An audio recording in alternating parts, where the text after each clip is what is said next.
जल्दी आए? हाँ। तुम तो कह रहे थे कि 10 बजे तक आने वाले। आते जाते दोनों वक्त फटाफट ट्रैम मिल गई, आ गया जल्दी। इंस्पेक्टर वीरेन का फोन आ गया था। अच्छा। क्या कहा? कह रहे थे कुछ बुरी खबर है, 10 बजे तक यहाँ आ रहे हैं। फिर क्या हो गया?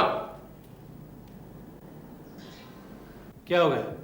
अरे कमाल है, ये माचिस का बक्सा मेरे पास कहां से आ गया? कौन सी माचिस का बक्सा? ये। अरे इसमें क्या खास बात है, जैसे माचिस होती है वैसे ही है। अरे देख नहीं रहे, इस पर जो लेबल लगा हुआ है उस पर रेल का इंजन है।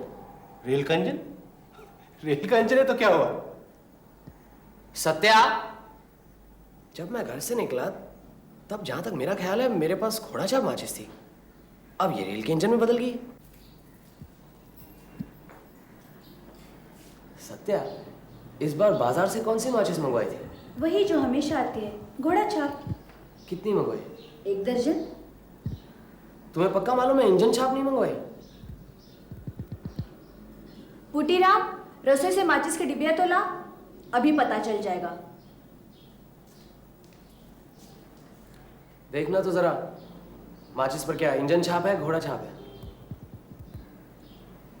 घोड़ा छाप? कहा ना मैंने, मेरी तो कोई बात मानते ही नहीं। अच्छा ठीक है, जाओ। सुनो, इंस्पेक्टर बिरेन आने वाले हैं, अच्छी चाय भिजवा दो।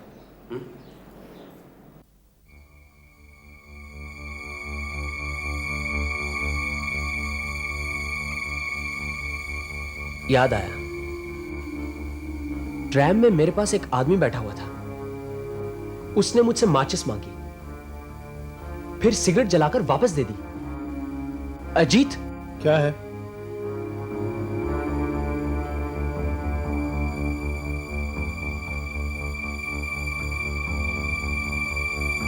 जरूर उस आदमी ने देसलाई का बक्सा बदल दिया है। कौन था वो आदमी?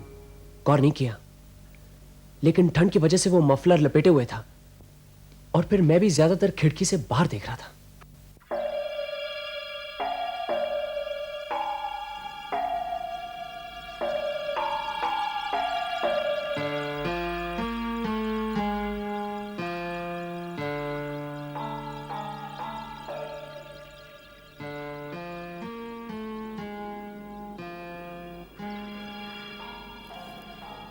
कब आ रहा है इंस्पेक्टर?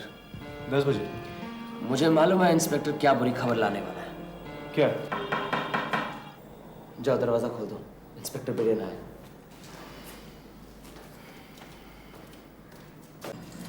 आइए इंस्पेक्टर।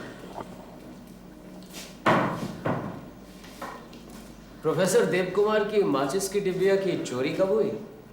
अरे, आपको कैसे पता चला? ये खबर तो हमने दबा कर रखी है। अपनी माचिस से सिगरेट जलाइए। चोरी कब हुई? परसों। लेकिन आपको? चोर ने खुद बताया। ये देखिए वही बक्सा, आज किसी ने मेरी माचिस के बदले मुझे दी। और ये देखिए तीलियां। अब इस पर गौर कीजिए। वही खतरनाक तीली है? कौन था वो आदमी? जो भी हो, उसका मकसद था मुझे मार डालने का। लेकिन क्यों? इतने सारे लोगों के होते हुए सिर्फ आपको ही क्यों मारना चाहता है वो? उसका ख्याल है कि अगर ब्योमकेश को रास्ते से हटा दिया जाए तो उसे कोई नहीं पकड़ सकेगा। ये बात नहीं है अजीत, पुलिस में बहुत से आदमी हैं जो होशियारी और अक्लमंदी में मुझसे कम नहीं है। हमारे इंस्पेक्टर वीरेन को ही ले लो ना। अगर चोर का यही इरादा है तो वो मुझे न मारकर इंस्पेक्टर वीरेन को भी तो मार सकता है। ऐसी बात नहीं है, लेकिन आपको मारने की वजह क्या हो सकती है? यही बात तो मेरी समझ में नहीं आ रही। मेरी तो किससे ऐसी कोई दुश्मनी नहीं है जो मुझे मारने की सोचे। ये बात नहीं है ब्योमकेश बाबू। अब आप भी तो चोर उचक्के और बदमाशों के पीछे लगे हुए हैं। आपका कोई दुश्मन ना हो ये तो हो नहीं सकता, और फिर हमारा तो धंधा ही दुश्मन पैदा करना है। अच्छा एक बात बताइए, ये माचिस पुलिस के कब्जे से गायब कैसे हो गई? कैसे गायब हुई ये बताना तो बहुत मुश्किल है। आपको तो मालूम है कि प्रोफेसर देव कुमार के मुकदमे में यह माचिस बतौर एग्जिबिट कोर्ट में पेश की जाती थी। परसों ये मुकदमा खारिज हो गया और तभी से ये माचिस मिल नहीं रही। फिर क्या, कुछ अर्दली और छोटे ओहदे के नौकरों पर शक करके उन्हें गिरफ्तार कर लिया गया है। अंदर ही अंदर काफी खलबली मची हुई है। सरकार भी खुद परेशान है कि माचिस गायब कैसे हुई। अब सारा दारोमदार आपके ऊपर ही है। लेकिन आप जो मुझे ये काम सौंप रहे हैं, आपके ऊपर वालों की इजाजत है? है। अब मैं आपको अंदर की बात बताता हूँ। दिया सलाई के बक्से के गायब हो जाने के साथ ही साथ यह केस सीआईडी के हाथों में सौंप दिया गया है, लेकिन आज 3 दिन हो गए, कोई नतीजा नहीं निकला। उधर रोज सुबह शाम पूछताछ भी जारी है। आखिरकार बड़ी सरकार ने यह फैसला किया है कि यह केस फौरन आपके हाथों में दे दिया जाए। ठीक है, लेकिन मैं एक बार कमिश्नर साहब से जरूर मिलना चाहूंगा। कब फ्री है वो? आप जब चाहें तब कमिश्नर साहब आपसे मिलेंगे। अच्छा, ऐसा करिए, आज रहने दीजिए, मैं कमिश्नर साहब से कल मिलता हूँ। आज मुझे जरा सोचने दीजिए। लेकिन जितनी देर होगी जल्दबाजी करने से कुछ नहीं बनेगा। हमें एक अनजान आगंतुक आदमी को पकड़ना है। ब्योमकेश बाबू हैं? उनकी चिट्ठी है? उनकी चिट्ठी तो है, लेकिन उनसे कुछ पूछना है। मुझसे पूछना, मैं बताता हूँ। क्या ये उनकी चिट्ठी है? 1 मिनट में उनको बुला रहा था। देखिए, चिट्ठी आपकी है।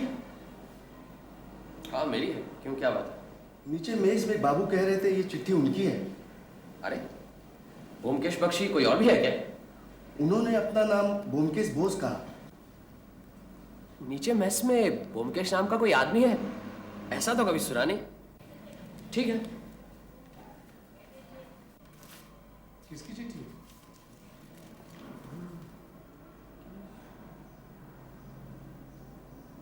मेरी नहीं, कोकानंद गुप्त। अजीब नाम है। देखूं? ब्योमकेश बाबू, बहुत दिन हो गए आपसे मुलाकात नहीं हुई, लेकिन फिर भी आपको भूल नहीं सका। फिर से मुलाकात करने की तमन्ना आज भी जिंदा है। आपके मुझे पहचान पाएंगे? क्या पता बरसों बाद मुलाकात होगी, शायद इस नाचीज को भूल गए होंगे, लेकिन मैं आपको कभी नहीं भूलूंगा। आपका मैं बहुत बहुत कर्जदार हूं। आप अपने काम की वजह से कई सालों से इधर उधर भटकता रहा, इसलिए उस कर्ज का एक रत्ती भी नहीं चुका पाया। अब मैं वापस कलकत्ते आ गया हूं और जल्दी से जल्दी अपने कर्जे से मुक्त हो जाना चाहता हूं। सस्नेह नमस्कार के साथ, आपका गुणमुक्त कोकानंद गुप्त। ये चिट्ठी हमें नहीं पढ़नी चाहिए थी। वैसे इसमें कोई खास गुप्त बातें तो नहीं है, लेकिन फिर भी किसी की व्यक्तिगत निजी बातें दूसरों को नहीं पढ़नी चाहिए। हाँ वो तो ठीक है, लेकिन चिट्ठी मेरी है या नहीं, इसका भी तो पता लगाना था।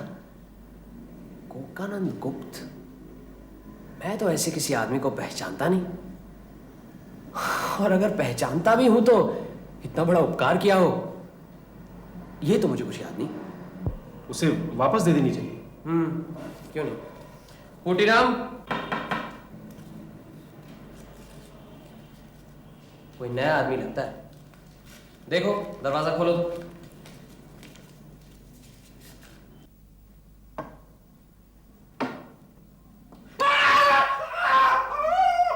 नमस्ते, मेरा नाम ब्योमकेश बोस है। एक चिट्ठी। आइए आइए, आपकी चिट्ठी भिजवा ही रहा था। अच्छा वो आप आ गए, बुरा ना मानिए, मैंने अपनी समझकर पढ़ ली।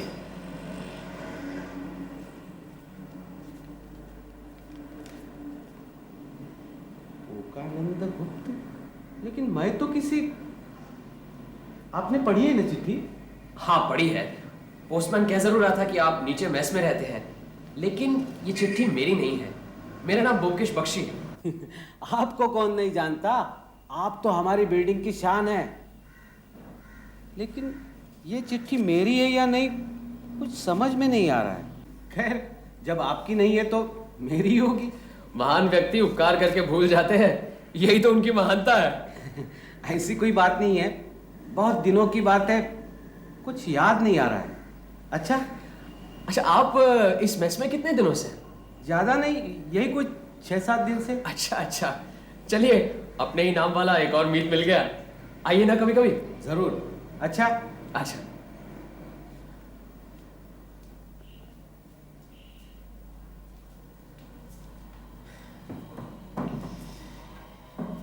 इस 2 नंबरी ब्योमकेश को कभी देखा है तुमने? कभी नहीं, पहली बार ही शक्ल को देख रहा हूं। तुम्हें क्या लगता है? इसकी चाल कुछ पहचानी हुई सी लगती है मुझे। हमें तो माचिस चोरी का केस सुलझाना है। समझ लो, जिस जंगल में कोई शिकार ही ना हो, वहीं से शेर मार कर लाना है। क्या बात है, आज इतने उतावले से घूम रहे हो?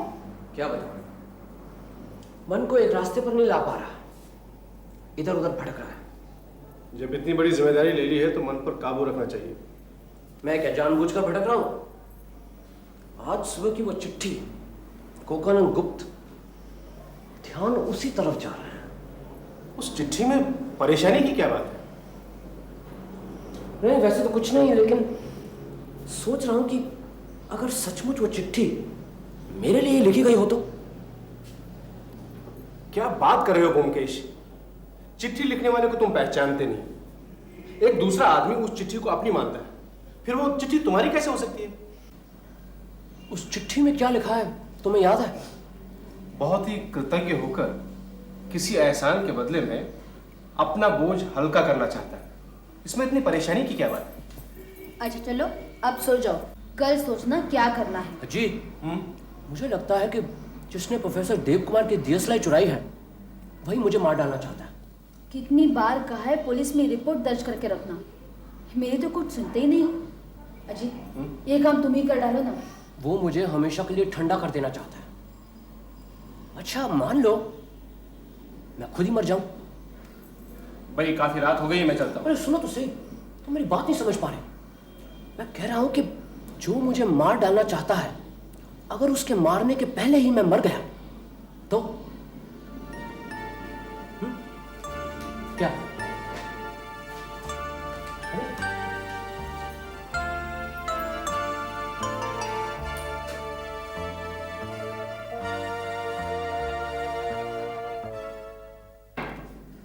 एक चाय आना। सत्या, तो भाई आया था, उसी के साथ चली गई। अच्छा ये तो बहुत ही अच्छा हुआ। क्यों? बाद में बताऊंगा। आज सुबह सुबह कहाँ चले गए? कमिश्नर साहब से मिलने। मुलाकात हुई? हाँ मिले और मेरे प्लान ऑफ एक्शन की तारीफ कर रहे थे। क्या है तुम्हारा प्लान? कल जब बता रहा था तो उठकर चले गए। अब क्या करोगे सुनकर? अच्छा वो प्लान, तुम सचमुच मर गए? हाँ वही। कल इसलिए चला गया था क्योंकि तब रात के 11 बजे थे। कमिश्नर साहब तो सुबह सुबह ऑफिस आए होंगे, वो कैसे सोते? इसीलिए उन्हें मजबूरन सुनना पड़ा। सुना भी और खुश भी हुए। अच्छा ठीक है, बताओ क्या है तुम्हारा प्लान? अब मैं ध्यान से सुनूं। प्लान ये है कि मैं अखबार में एक इश्तिहार छपवाऊंगा अपना हुलिया देकर। श्रीरामपुर स्टेशन पर मेरी लाश मिलेगी। मौत कैसे हुई कुछ नहीं मालूम। कलकत्ते से 4:53 की लोकल ट्रेन का टिकट मेरे जेब में होगा। अब अगर कोई लाश को शिनाख्त करना चाहे तो श्रीरामपुर अस्पताल में आकर दरियाफ्त करें। ये तो बिल्कुल वैसी बात हुई जैसे किसी अनजान तालाब में मछली पकड़ने के इरादे से बंची डाले बैठे हो। तालाब में मछली है कि नहीं ये भी नहीं मालूम। हाँ, अंधेरे में ही ईंट फेंक रहा हूं, हो सकता है कहीं न लगे, और जब नहीं लगेगी तो कोई और तरीका सोचेंगे। मुझे यकीन है कि जो मुझे खत्म करने की सोच रहा है, जब वो पढ़ेगा कि मेरे जैसा ही आदमी मरा है, तो वो एक बार मुझे देखने जरूर आएगा। फिर जो जो शख्स मुझे देखने आएंगे, पुलिस उनका पीछा करके उनकी असलियत का पता जरूर लगाएगी, और फिर पता लगाने में मैं भी तो साथ रहूंगा। मैं मरा थोड़ी हूं। कमिश्नर साहब राजी हो गए? पूरी तरह से। कैसे कमिश्नर है? तुमसे तो अच्छे हैं। अच्छा, अब तुम्हें एक काम करना है, तुम्हें अपना मुंह बिल्कुल बंद रखना है। इस प्लान के बारे में तुम्हें, मुझे और कमिश्नर साहब के अलावा कोई कुछ नहीं जानता। सुनो, सत्या को भी कुछ कहने की जरूरत नहीं, इसीलिए उसका चले जाना ही अच्छा। ठीक है। और कल सुबह श्रीरामपुर के अस्पताल में इस मूर्ति के दर्शन करने नहीं आओगे? अच्छा, मैं अभी निकल जाऊंगा, फिर नहीं आऊंगा रात में भी। Hello hello inspector Biren, good morning.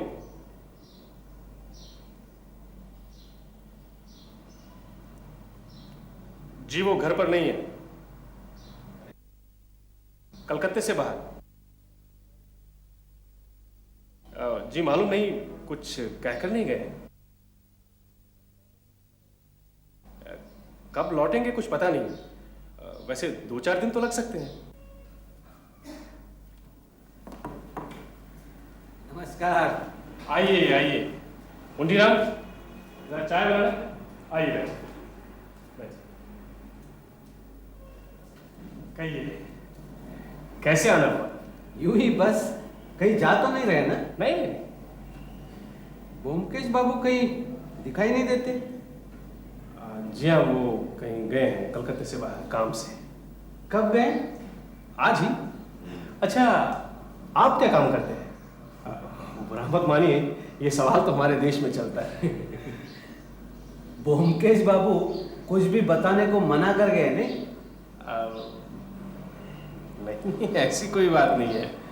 मैं सरकारी नौकरी करता हूँ। कब तक वापस आएंगे? कुछ कह नहीं सकता। 2-3 दिन लग सकते हैं। अच्छा, सरकारी नौकरी में तो आपको इस वक्त दफ्तर में होना चाहिए। आम नौकरियों की तरह मुझे 10 से 5 जाना नहीं पड़ता है। मेरा काम कुछ और है। अच्छा अच्छा। किधर की तरफ गए, कुछ कह सकते हैं? कह नहीं सकता, लेकिन शायद श्रीरामपुर उतरेंगे। हाँ। लीजिए, चाय पीजिए।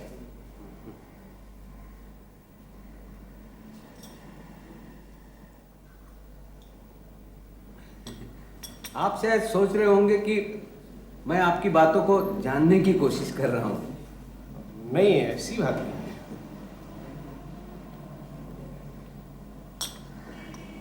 यकाएक ब्योमकेश बाबू श्रीरामपुर क्यों चले गए? ये तो आप उन्हीं से पूछ लीजिए। वैसे यहाँ कब से रह रहे हैं आप?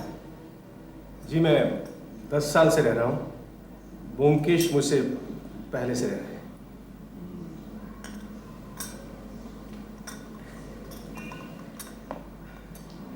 फिर आइएगा कभी।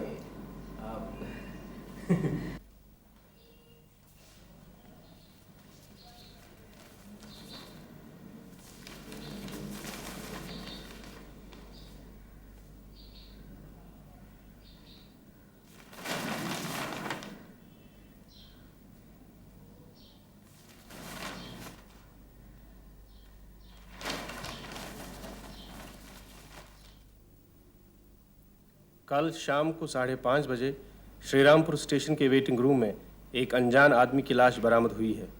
लाश पर कहीं किसी चोट का निशान नहीं है। मौत की वजह का भी पता नहीं चला। आदमी की उम्र करीबन 33-34 है। रंग गोरा, कद लंबा, स्वस्थ, देखने में सुंदर। दाढ़ी मूछ नहीं है। बादामी रंग का कुर्ता पजामा और सफ़ेद शॉल पहने हैं। आदमी कलकत्ते से 453 की लोकल गाड़ी से श्रीरामपुर जा रहा था। जेब में श्रीरामपुर की टिकट मिली है। अगर कोई लाश को शिनाख्त करना चाहते हैं तो श्रीरामपुर अस्पताल में दरियाफ्त करें।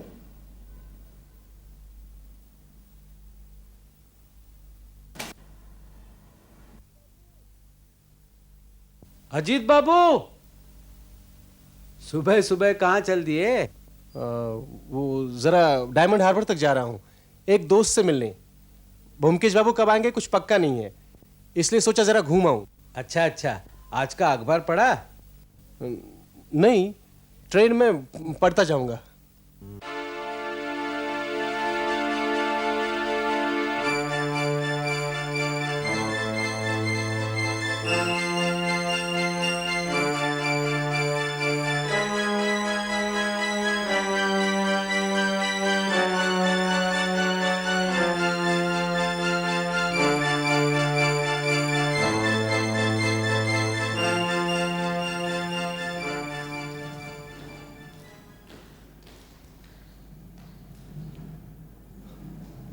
खुल जा सिम सिम। कब से पड़े हो? 2 घंटे हो गए। एक सिगरेट तो पिलाओ। बिल्कुल नहीं, मुर्दे को पिंड दिया जाता है, सिगरेट नहीं। आजकल तो हर रस्म रिवाज में संशोधन हो रहे हैं। कितने लोग आए तुम्हें अब तक देखने? सिर्फ 3, सब स्थानीय लोग थे, लोफर क्लास के। तो फिर क्या फ़ायदा हुआ इस प्लान का? अरे मायूस क्यों होते हो?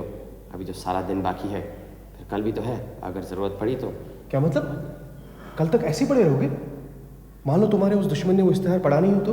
अरे पढ़ेगा कैसे नहीं, 3 अखबारों में छपवाया है। हाँ, तो अब मैं क्या करूँगा? घर तो जा नहीं सकता। क्यों?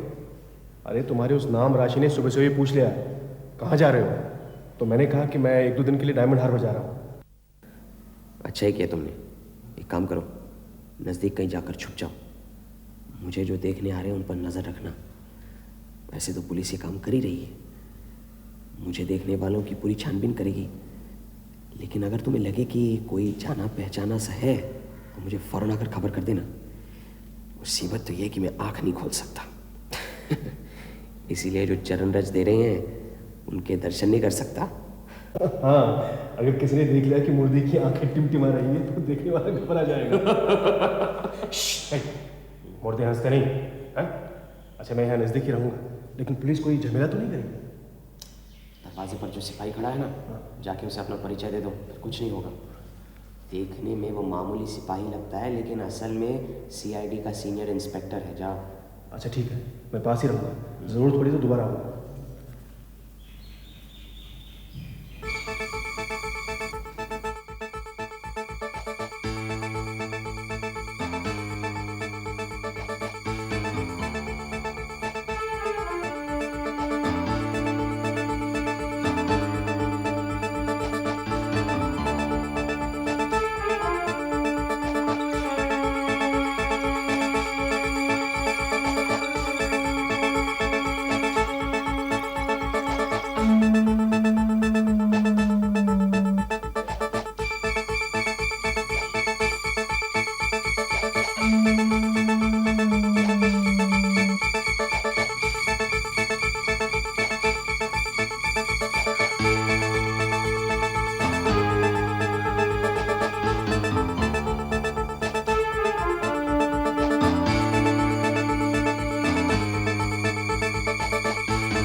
अरे कौन आया था मालूम है? वही तुम्हारा मीत, ब्योमकेश बोस। वही था ना? हाँ बिल्कुल, अब तक तो भाग गया। अभी यहाँ जो आदमी आया वो किधर है? वही था क्या? हाँ, उसे फौरन गिरफ्तार करना है। इधर गया है, दाहिने तरफ।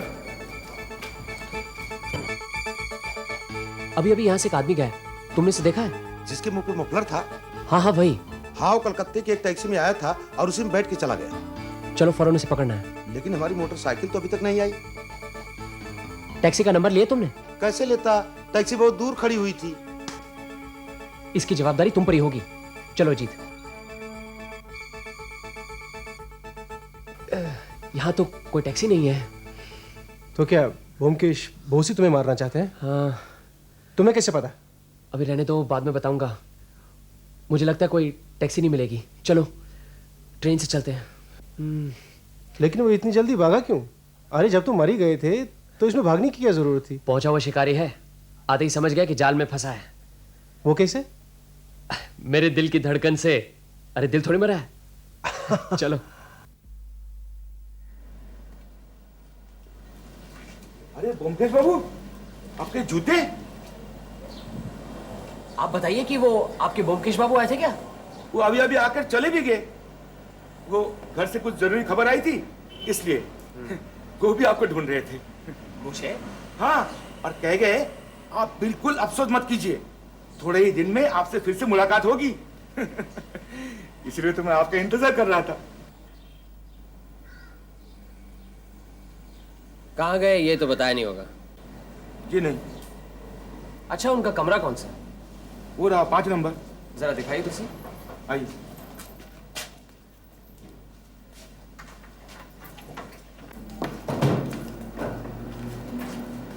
बात क्या है मुकेश बाबू? कुछ नहीं, इस कमरे में जो हजरत रहते हैं वो एक दागी आसामी है।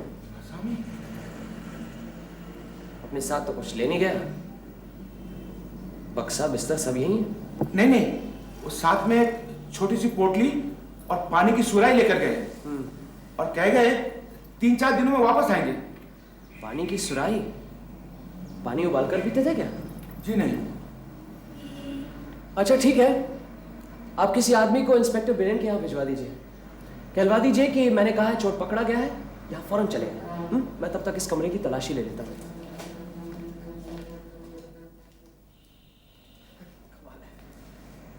गद्दा, तकिया, गर्म लिहाफ, इस जाड़े के मौसम में सब यही हैं। इसका मतलब समझते हो? नहीं, क्या मतलब? कहीं एक दूसरे सेट का बंदोबस्त जरूर है। चलो तुम उधर देखो, मैं यहाँ देखता हूँ। वहाँ देखो।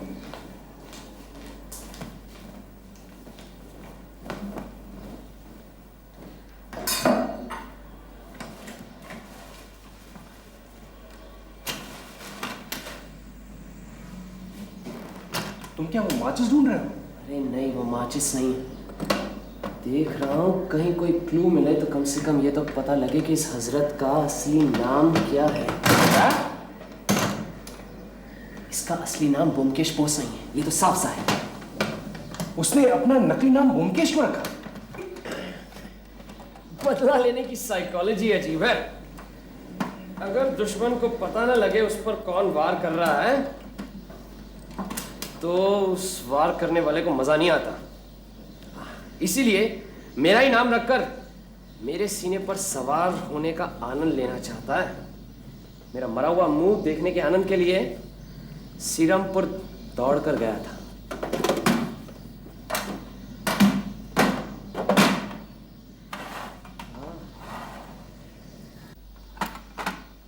अच्छा, कभी कभी दाढ़ी मूंछ लगाकर भेस भी बदलता है। ये क्या है? ये बड़ी किस्म का वाटरप्रूफ कपड़ा है। ये देखो, यहाँ से इस्तेमाल किया गया। हाँ। शीशी, लाख, मोमबत्ती और वाटरप्रूफ कपड़ा सब एक साथ। इसका मतलब समझते हो? नहीं। मेरी समझ में तो आ गया। अब ये पता लगाना है कि ये हजरत यहाँ से गए कहाँ। जरूर इनका कोई और ठिकाना है। वो चिट्ठी मालूम है तुम्हें? कोकानंद गुप्त। हाँ हाँ हाँ। वो कोकानंद गुप्त भी यही हजरत है। उनकी चिट्ठी की ऊपरी चिकनी चिपड़ी बातों की छिपी हुई है उनकी हिंसात्मक मनोवृत्ति। साफ साफ तो लिख दिया था उसने, मुझे भूला नहीं। अब कर्ज चुकाने के लिए उतावला है। अब कलकत्ते आ गया है तो जल्द से जल्द मेरा खात्मा करके अपने कर्ज से मुक्त होना चाहता है। इसका मतलब तुम्हारा कोई पुराना दुश्मन है? इसमें कोई शक नहीं। लेकिन है कौन? यही गुत्थी तो नहीं सुलझ रही। मुकेश बाबू, दरोगा जी ने कहा वो अभी आ रहे हैं। ठीक है। अच्छा, ये आपके ब्योमकेश बाबू जब यहाँ से पोटली और पानी की सुराही लेकर गए तब आप जरूर उनके साथ नीचे तक गए होंगे उनको छोड़ने? जी हाँ, गया था। टैक्सी का नंबर मालूम है? जी वो तो नहीं मालूम, लेकिन ड्राइवर सरदार था। नीचे कोई और था? नहीं शायद, हाँ आपका नौकर था। आप लोग शायद घर पर नहीं थे तो वो नीचे ठीक है ठीक है। पूटीराम का तो होना ना होना बराबर है। उसे अंग्रेजी कहाँ आती है तो टैक्सी का नंबर याद रखेगा। अच्छा, आपके ये ब्योमकेश बाबू अगर वापस आ जाए तो हमें बता दीजिएगा। अगर हम ना हो तो दरोगा जी को बता दीजिएगा। ये कमरा ठीक ठाक करवा लीजिए। किसी को बताना मत कि हमने तलाशी ली है। ये सामान मैं ले जा रहा हूं। अगर वो टैक्सी का नंबर मिल जाता ना तो अच्छा होता। पूटीराम, तुम फौरन अंग्रेजी सीख लो। कल ही प्यारी सरकार का पहला भाग मंगवा लेना, अजीत तुम्हें सिखा देगा। क्यों भाई, क्या बात हो गई? पूटीराम के सामने ये हजरत टैक्सी में बैठकर चले गए। अब अगर पूटीराम को अंग्रेजी अक्षरों का ज्ञान होता तो कम से कम ये तो बता सकता कि नंबर क्या था। ठीक है पूटीराम, जाओ। कल से तुम्हारी अंग्रेजी तालीम शुरू। मैं कह रहा था कि क्या है? वो टैक्सी का नंबर मैं देखा है। अरे देखा होगा लेकिन पढ़ तो नहीं सकते। मैंने पढ़ भी लिया है। 2 के बाद 2 सिफर फिर 2। तुम्हें अंग्रेजी पढ़नी आती जी नहीं, वो तो हिंदी में लिखा था। है? शाबाश बूटीराम, अगर हिंदी और अंग्रेजी में कोई 2 नंबर 1 से है तो वो है 2 और सिफर। शाबाश, आज से तुम्हारी तनख्वाह 1 रुपए ज्यादा। जाओ। अब हमें देर नहीं करनी चाहिए। गाड़ी का नंबर तो पता चल गया है, अब उस गाड़ी और ड्राइवर का पता लगाना है। ठीक है, मैं अभी जाता हूँ।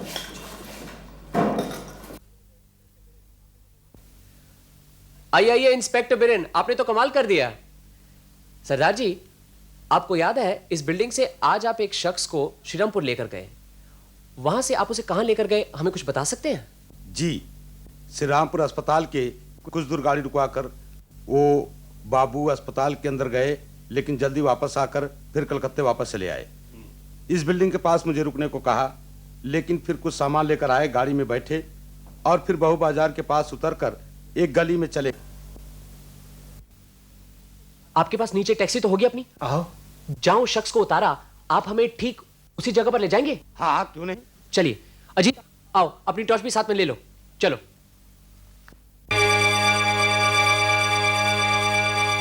यही जगह है। अरे ब्योमकेश, ये तो वही जगह है जहां हम पहली बार मिले थे। वो देखो हमारे मेस की बिल्डिंग।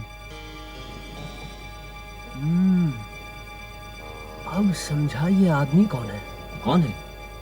10 साल पहले मैं यहाँ एक मेस में तहकीकात करने आया था। उसके मालिक का नाम था अनुकूल बाबू, साथ साथ में कोकेन का धंधा भी करता था। उसे मैंने पकड़वा दिया, 10 साल की सजा हुई उसे। अब वो छूट गया है और वही मेरा दुश्मन बन बैठा है, मुझे मार डालना चाहता है। याद है अजीत, चिट्ठी में क्या लिखा था?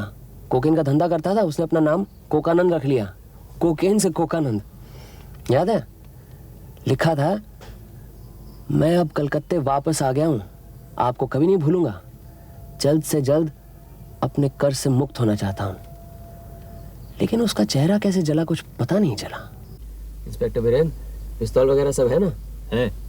चलिए अंदर चलकर उन्हें गिरफ्तार करते हैं। अभी नहीं, आदमी से ज्यादा जरूरत है उस माचिस की। सरदार जी, हमें शायद ज्यादा टाइम लगेगा, आप गाड़ी की लाइट बुझा दीजिए और पीछे उस दुकान में चाय पीजिएगा। हम अगर गाड़ी से उतर गए तो आप यहीं वापस आ जाएगा, हमारा इंतजार कीजिए। जी हुकुम जी।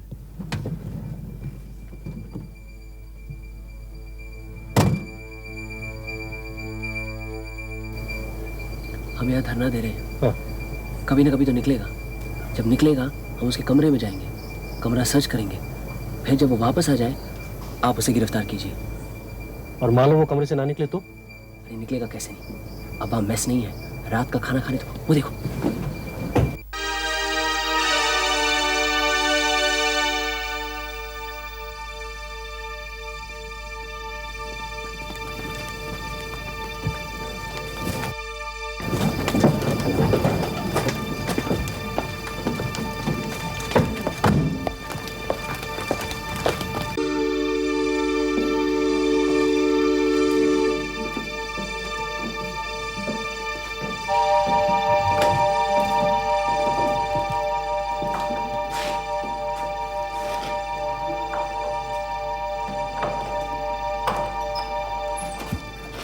हम दोनों अंदर जा रहे हैं, आप उस कोने में छिपे रहिए। ये ताला बाहर से लगवा दीजिए, जैसे ही कोई अंदर आए आप फौरन अंदर आ जाइए।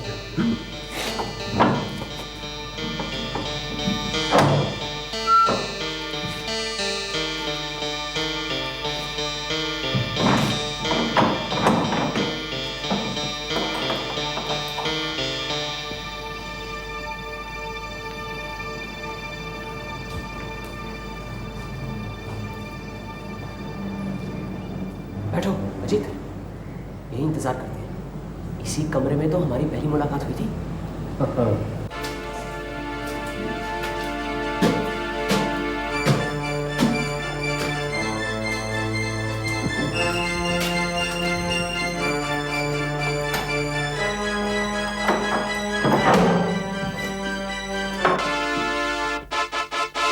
पधारिए अनुकूल बाबू। क्या चाहिए ब्योमकेश बाबू? कोकेन? जी नहीं, इतनी कीमती चीज लेकर क्या करेंगे, हमें तो मामूली चीज चाहिए, एक दियसलाई का बक्सा। कौन सी दियासलाई? जिस बक्से से कुछ दिन पहले ट्रैम में आपने मुझे एक तीली भेंट की थी। क्या कह रहे हैं? मुझे कुछ समझ में नहीं आ रहा। आपको सब मालूम है, और अपना हाथ स्विच से हटा दीजिए। अंधेरा हो जाने से हमसे ज्यादा आपको तकलीफ होगी। देखिए, आपके पीछे इंस्पेक्टर बिरेन पिस्तौलिए खड़े हैं। अच्छा, तू पुलिस लेके आया है? मैं तुझे जिंदा नहीं छोड़ूंगा जब तक तेरा खून नहीं पिया। मैं वो दियसलाई कहाँ है? मुझे नहीं मालूम, नहीं दूंगा मैं दियासलाई। ठीक है, फिर मैं ही बताता हूं कि दियसलाई कहाँ है। इंस्पेक्टर बिरेन, जरा इनका ख्याल रखना। छोड़ दो मुझे।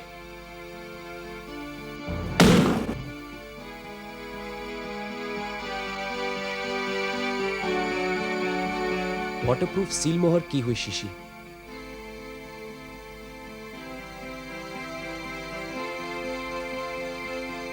सब ठीक है, शीशी टूटी नहीं है।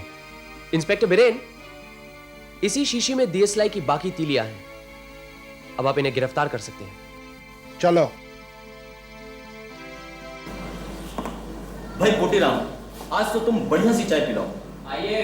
आइए इंस्पेक्टर बिरेन, आइए। भाई अनुकूल बाबू का चेहरा कैसे जला इसका पता चल गया। हाँ, अच्छा। अनुकूल बाबू एक पढ़े लिखे कैदी थे। हाँ। इसीलिए जेल अस्पताल की लेबोरेटरी में काम करते थे। 2 साल पहले उनका चेहरा नाइट्रिक एसिड की शीशी गिर जाने से चल गया। बस तभी से उनका चेहरा ऐसा हो गया। लेकिन ब्योमकेश बाबू, आपको यह कैसे पता चला कि पानी की सुराही में वही खतरनाक तीलियां हैं?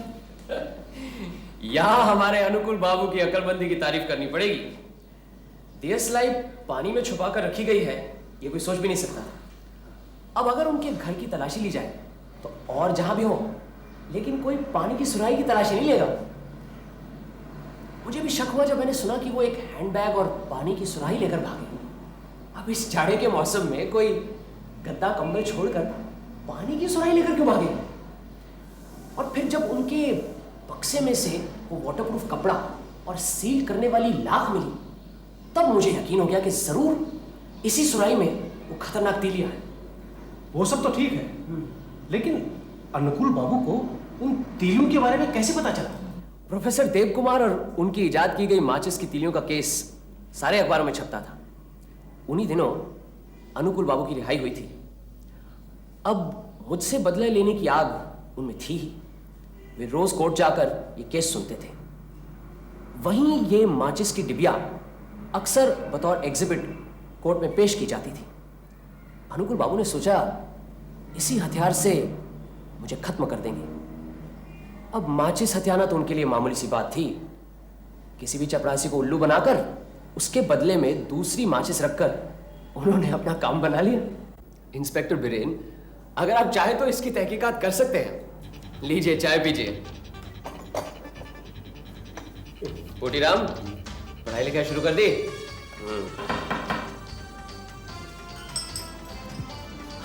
अरे क्या कर रहा है? खोल, सत्य आई। आओ सत्या, बिल्कुल सही वक्त पर वापस आई हो। मैंने समझा देर हो गई। कितनी भीड़ रही थी ट्राम गाड़ी में। कभी कभी देर ही सही वक्त होता है, क्यों?